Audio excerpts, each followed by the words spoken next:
Hey, ladies and gentlemen, this is Carmine Sabia for Explain America. And guys, Kamala Harris, she just got horrible news 2 weeks before the election.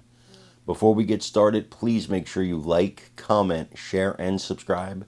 Those little things really help us out, and they help our channel continue to grow. And if you're not watching us on YouTube, please check that address in the lower right-hand corner. It's youtube.com/@explainamerica. When you get there, please hit subscribe, absolutely free. It really helps us out. Guys, Vice President Kamala Harris is involved in yet another scandal. And it seems, as this campaign goes on, more and more scandals are happening around her and around Walz. No matter how much the media, no matter how much the mainstream tries to actually insulate them from this, it keeps coming to fruition. And you know, this scheme was so transparent, and to watch former President Obama and a lot of Democrats and a lot of people in the media sidestep this, not call it out for what it was, and actually act like this was completely normal, when you know that if Trump did it, they would have been screaming with their hair on fire, was quite astounding for somebody like me who knew this was illegal the second he heard it. What am I talking about? I'm talking about Vice President Harris's scheme for her quote-unquote plan for black men in America. Just the men, just black men. And it involved giving away $1,020,000 loans, $20 million, that were forgivable loans for quote-unquote startup entrepreneurs. Great in theory, I guess, if you're trying to purchase votes from one specific community. Here's the problem.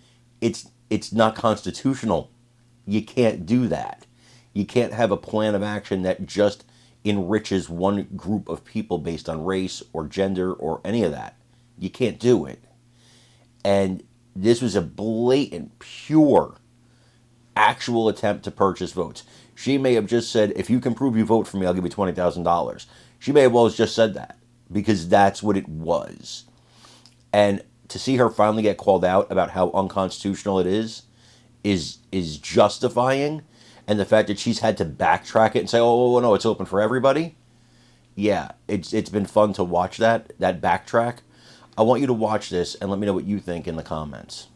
Proposing more of the same old thing, and it doesn't seem to be selling. But she's proposing $20,000 forgivable loans up to $1 million. She aims this rhetorically at black men, but the campaign backtracked later, saying, "Oh, this will be for everybody," because I think they figured out that it's illegal to essentially target particular kinds of programs at one race or another. Right, unconstitutional to have federal grants that are given out based on race. And even in her initial plan, there is some muddying in the language. At the top it says grants, loans for black entrepreneurs, but if you go down to the language, it says entrepreneurs who don't have enough capital to start their own businesses. So it's even unclear there. The other point I would point to on the language on the marijuana piece is the plan is to ensure that the cultivation and distribution of recreational marijuana is the law of the land, is what that language says. And so that also makes me wonder how far she wants to go, if that means just decriminalizing it and legalizing it at the federal level, or something to ensure that you know, state by state, intrastate marijuana businesses can thrive. It's not clear if you're living in one of these states that doesn't want marijuana what that means. Jason. Just to pick up on something Dan said, I think what we're also seeing here is the fact that blacks went through 8 years of an Obama presidency.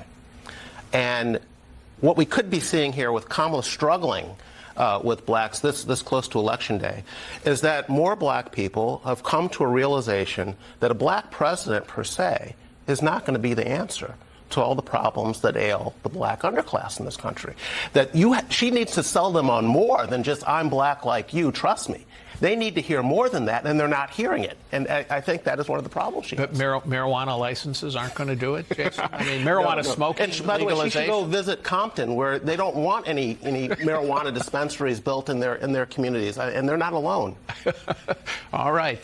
When we come back, the economy and immigration may be front and center in the 2024 campaign, but trans